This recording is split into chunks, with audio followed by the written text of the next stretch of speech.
Now, fixed income securities. Fixed income securities, when we discuss, it may sound that what is so great about it? Fixed income securities, why it is so important?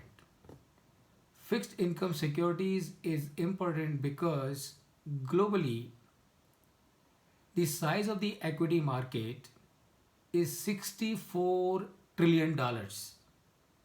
Size of the equity market is $64 trillion, whereas the size of the fixed income securities is $100 trillion. And therefore, the fixed income securities valuation becomes equally crucial, equally important, more important than valuation of the equity. What we need to understand for passing the exam as far as the fixed income securities are concerned, number one is what is a fixed income security? And of course, the answer is very simple. Any security on which income is fixed, it becomes fixed income security. And then what is treasury bill, what is financial market, what is capital market, what is the current yield, how to calculate the current yield, what is the clean price, what is the dirty price, what are the different debt instruments, what are the different fixed income securities, uh, what is the realized yield, what is the price, how you do the pricing of bonds, what is YTM, what is TTM, what is duration, what is Macaulay's duration, what is bond duration, what is modified duration. All that will have to be understood as part of the fixed income securities. Friends, as a matter of fact, I would like to tell you here, Ind AS 109, which is on financial instruments. And remember, for all the companies for whom Ind AS have become mandatory, and all the companies whose net worth is more than 250 crore, Ind AS have become mandatory. Going forward, I am sure even the companies which are less than 250 crore net worth also will be part of Ind AS will become mandatory. And when Ind AS become mandatory, it means what? It means under many of the indices, companies are required to show the assets at the fair value. Financial instruments across the globe is a major part which will need to be valued. That means this is one area which is which has got a tremendous potential for we as the registered valuer, where we will be required to do the valuation. And if we have to do the valuation of fixed income securities, obviously our understanding of fixed income securities has to be very good. Forget about our fixed income securities understanding being very good as far as the practice is concerned. Even for the passing the exam, our understanding of the fixed income securities has to be very good, because many questions comes, as you can see here. This is an area where a lot of questions come from this part, so you will have to be prepared on that. Then next topic is options valuation. Now I'm sure many of you would be aware with what the options are. For those of you who may not be, I will just spend little time as to what are the options. So what is a derivative? First of all, let's understand what is a derivative. As the name suggests, derivative is something which is derived from something. Derivative is something which does not have its own existence. It is deriving its existence from something else. A very simple example that I can give you is your curd. Curd is the best example of derivative. Curd is a product which is made of milk, and I'm sure you can understand very easily. So that means what? That means the price of the curd will depend on the price of the milk. And same is the case with the derivatives in the financial market. So that is a simple explanation as to what is derivative. What are the types of derivatives? So there are four types of derivatives that we need to understand. One is forward. What is a forward? And what are the derivatives supposed to be used for? This is more important that we must understand. Derivatives are supposed to be used as a tool for risk management. Derivatives are supposed to be used as a tool for risk management. They are not supposed to be used for the purpose of speculation. Some people do it, but somebody who's got enough thing to back up, enough money to back up, he can afford to take that risk. Otherwise, derivatives are supposed to be used only as a tool for risk management and not for the purpose of speculation, unless you have so much of money with you left by with your forefathers that you don't know what to do with that money. You of course can get into the speculation. What is a forward? It's a contract. How does it work? This company called Kellogg. What Kellogg does? Kellogg is in the business of making cornflake. So what Kellogg requires? Kellogg requires continuous supply of cornflake. Who supplies the cornflake to Kellogg? A farmer. So what farmer needs? Farmer needs a customer who can buy the crop from him. So what is the risk for Kellogg? The risk for the Kellogg is when the season time is there, if it does not get the supply of cornflake, it will not be able to run its operations. So that is the risk Kellogg is running. What is the risk the farmer is running? The farmer is running the risk, the crop is ready but there is no customer, there is no buyer. So his crop will go waste. So that is the risk that he is having. So what both of them do? They enter into a contract. What contract? Contract where Kellogg agrees to purchase from the farmer his crop when the harvest time, at the harvest time. In return, what the farmer does? Farmer agrees to supply his crop to the Kellogg. What is happening? As a result of this contract, Kellogg is getting assured of supply of corn. Farmer is getting assured of the customer when the crop is ready. And this contract is referred as forward contract. And why this is referred as forward contract? Because execution of this contract is going to be in future. And that's a forward contract. So forward contract helps you to cover your risk. But there's a problem. And what is the problem? The problem with the forward is it not only gives you a right, but it also gives you an obligation. Meaning what?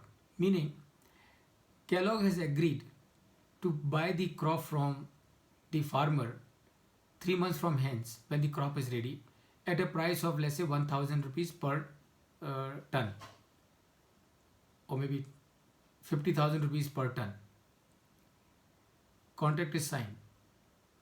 3 months down the line, the prices of the corn has gone down in the market. Instead of 50,000, it has become 40,000.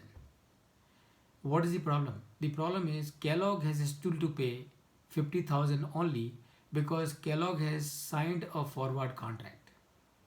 And same is the case with the farmer. So tomorrow, if the price goes to 60,000, farmer still has to sell his crop to Kellogg at 50,000 only. He cannot take the benefit of the spot price 3 months down the line. So that is the risk involved in case of forward contract. How do you cover that? You cover that with the help of option. What is an option? Option is a right, not an obligation. It's a right, not an obligation. So that means the buyer of the option gets a right, he does not get an obligation. Who gets the obligation? The seller of the option gets the obligation. Now this is what is the future. Swaps, of course, as you can understand, when two parties will exchange their obligation between them, that is your swaps.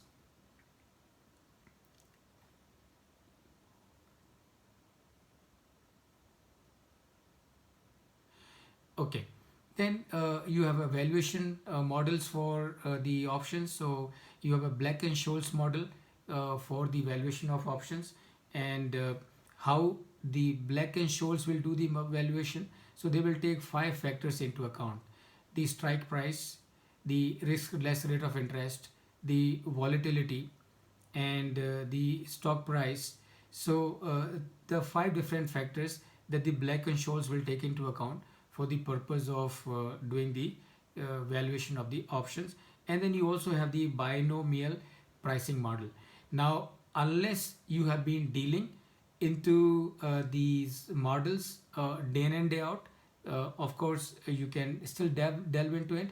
uh, these models, understanding of these models, you will definitely require when you become a registered valuer. And therefore, once you before you become a registered valuer, I think you should have a good understanding. But as far as the exam is concerned, in my experience, uh, what you will have questions which are only relating to the introduction of the options and the derivatives. And I don't think they will give you a question on how to compute value of an option using Black and Scholes model, because if they do it, it will take very long time and you will not be able to do it. So again, you can take a decision input output ratio. Then of course you got a valuation of other financial assets and liabilities. Intangible assets, remember intangible assets are a very critical part of it. Generally लोगों को लगता है कि intangible assets के बारे में why to worry about the intangible assets. Intangible assets, remember, across the globe form a sizable part of any business's assets across the globe. A chota company is also having intangible asset. The only challenge is, more often than not all the intangible assets will reflect on the balance sheet of a company. But when a company is being sold or bought, at that time, even if an intangible asset is not reflecting on the balance sheet of this company, it has to be taken into account when you are doing the valuation. So you need to have good understanding, professional understanding of intangible assets. Intangible assets can be marketing related, technology related, customer related, contract related, artistic related, and others. So these are the categories, and you can imagine, typically, when somebody asks us as to what are the kinds of intangible assets that we can think of, the one thing that comes to our mind straight away is goodwill, and after that we have to struggle. Maybe we would say brand name, logo, and things like that. Again, we struggle. But you can see here on your screen that the number of intangible assets which are there in real life are so many of them. Then of course, how do you do the identification? How do you recognize the intangible assets? So typically you start with, is the asset separable from goodwill, or does it arise from contractual and or legal right? So if the asset cannot be separated from goodwill, then it is not an intangible asset, then it is part of the goodwill. So if the asset can be separated, the asset that you are talking about can be separated from the goodwill, can the value of the asset be determined reliably? If the answer is no, again it is not an intangible asset. But if the answer is yes, that means it is an intangible asset. So please pay attention. What does it mean? It means, what is an intangible asset?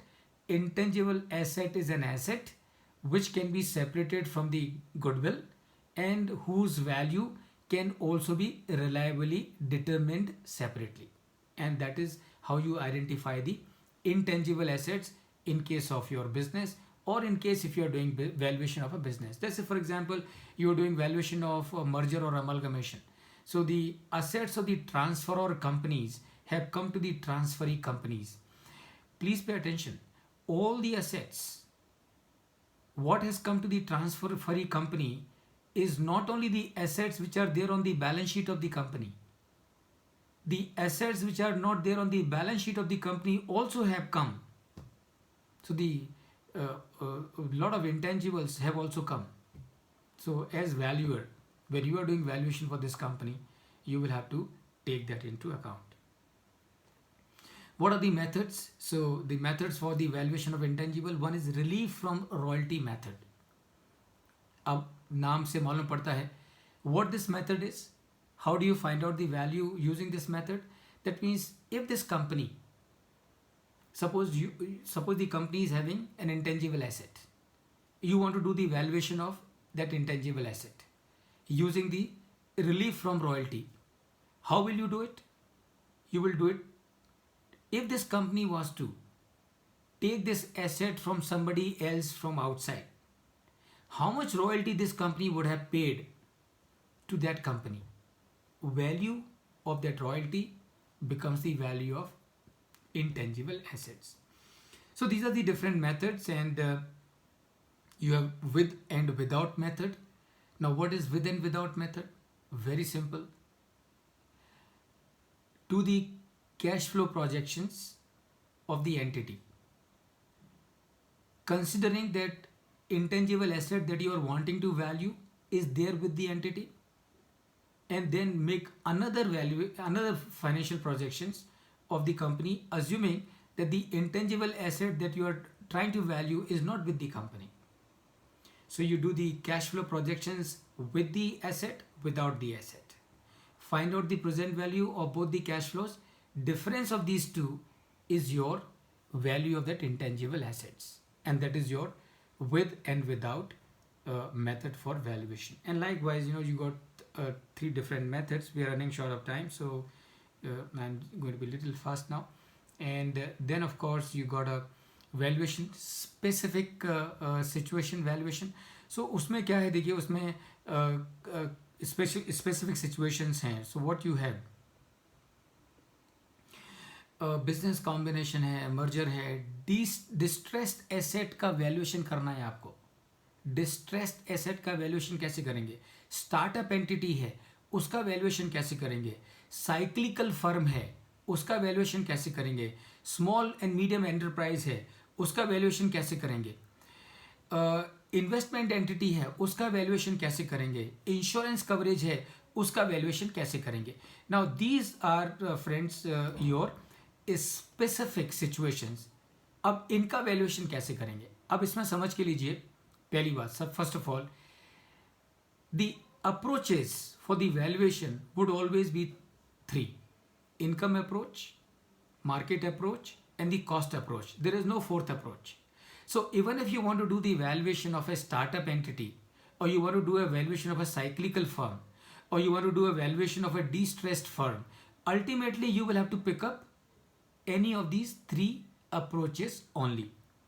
अब सवाल ये है, how will you decide what approach to take? So how will you do? First of all, ask yourself, what are the peculiarities of these situations? The situation as a distressed asset you are trying to value. What are the peculiarities of this distressed asset? What kind of information are available? What additional information I need for completing the valuation? What can be the source for obtaining these information? What is the purpose of valuation that you will need in any case? What is the premise of valuation you will need in any case? So these factors you will take into account, and remember, it's very simple. You only just need to remember what I have to do. I have to do valuation. And that means what? That means whatever is required to arrive at the value I have to do. And when you do that, you will of course arrive at the value.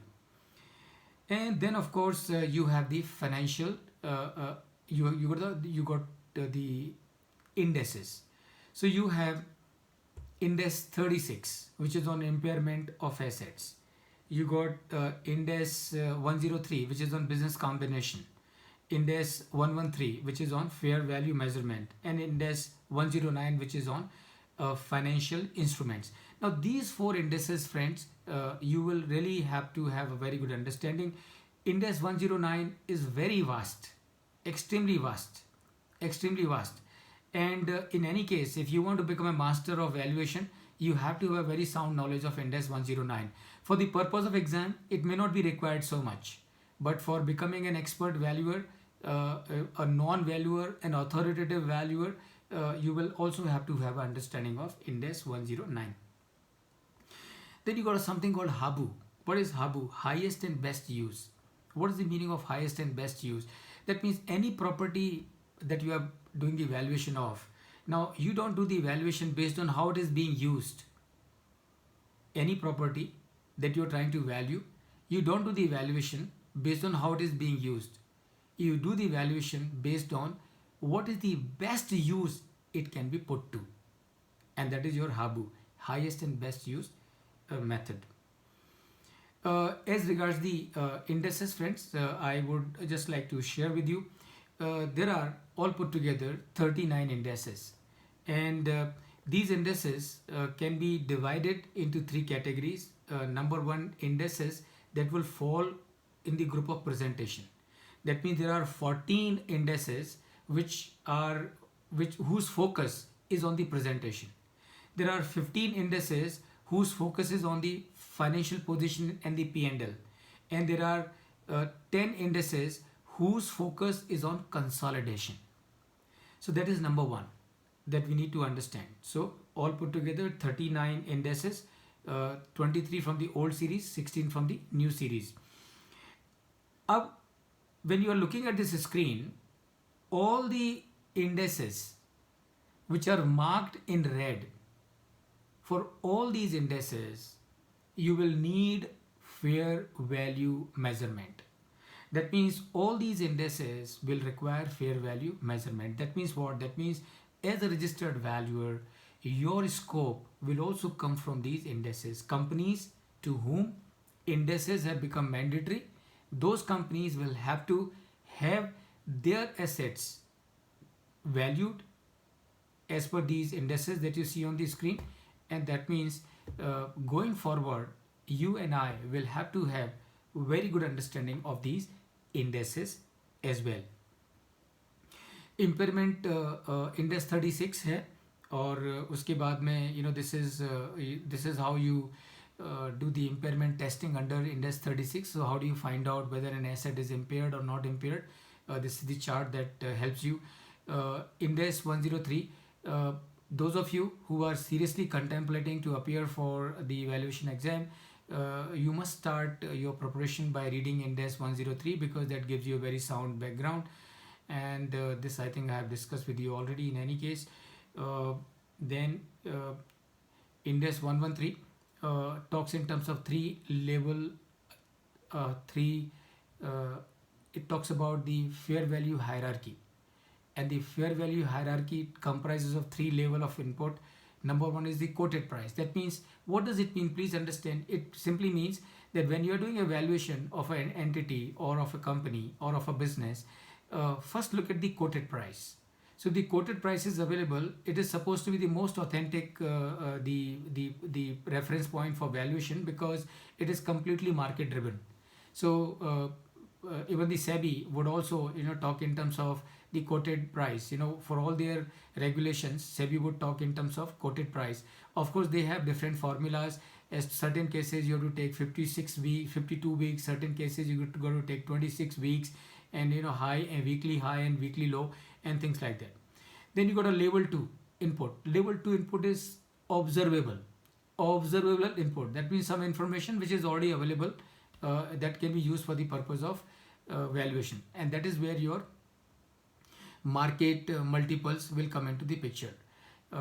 And then you got a level 3 input, where the company is not quoted and it is neither having any comparable. So if it does not have a comparable, it is not quoted, then level 3 input is unobservable input. That means what you will need to do, you will need to create your own data, you will need to create your own information, and that is what you will use for the purpose of valuation. Discounted cash flow method, please remember, is nothing but level 3 input. All right, so and then of course friends, you got a Companies Act, average preparation, SEBI regulation बहुत सारे हैं, आप decide करिए कितना time आपको देना है. RBI FEMA regulation आप डिसाइड करिए आपको कितना देना है. इनकम टैक्स और बाकी के जो स्टैट्यूट हैं उस पर आपको टाइम देना ही चाहिए. Case studies absolutely professional, 3 case studies आएंगे, 16 मार्क्स की होंगी, और ये 16 marks, remember these are the exam winner. If you are able to solve the case studies you can assume that you have passed the exam. So case studies, your preparation has to be absolutely fantastic, and that means. No, it is 20 marks, sir. Hello. Case studies. 20 marks. Okay, 20 marks. Okay, so case studies is 20 marks. 3 case studies and 20 marks is what you.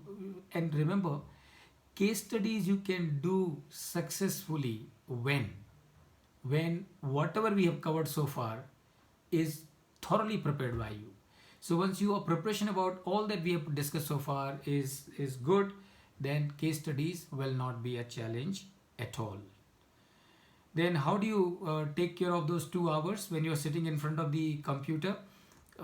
Remember, no guesswork, no guesswork at all. You must answer the question only when you know for sure that you know the answer. If you don't know the answer, if you have a doubt, you leave it for the time being. At the end of the, once you are through with it, with everything, that time check. Questions that you have answered confidently, how much are they aggregating to? Are they aggregating to 65? If they are aggregating to 65, about which you have full confidence that you have answered them correctly, you are through. So you can just see some few questions that you have kept for review. If you want to solve some, you can do that. There's a full possibility that you will be through. If you have answered the questions about which you are not confident is only 55, then you will have to look at the questions that you have marked for review. Spend little bit time there. Do some logic of elimination. See if you can convert some of them, and God be with you. Then maybe you will, you perhaps would have passed the exam. But if the number is coming 45, then there is no scope. Don't try to make any guesswork, because the guesswork will only reduce your score, and that means your frustration level will unnecessarily go up. So friends, this is what all I thought I would share with you. And now of course we can leave the floor open for the questions answered. So if there are any questions, I would be happy to take your questions. Sir, we will require this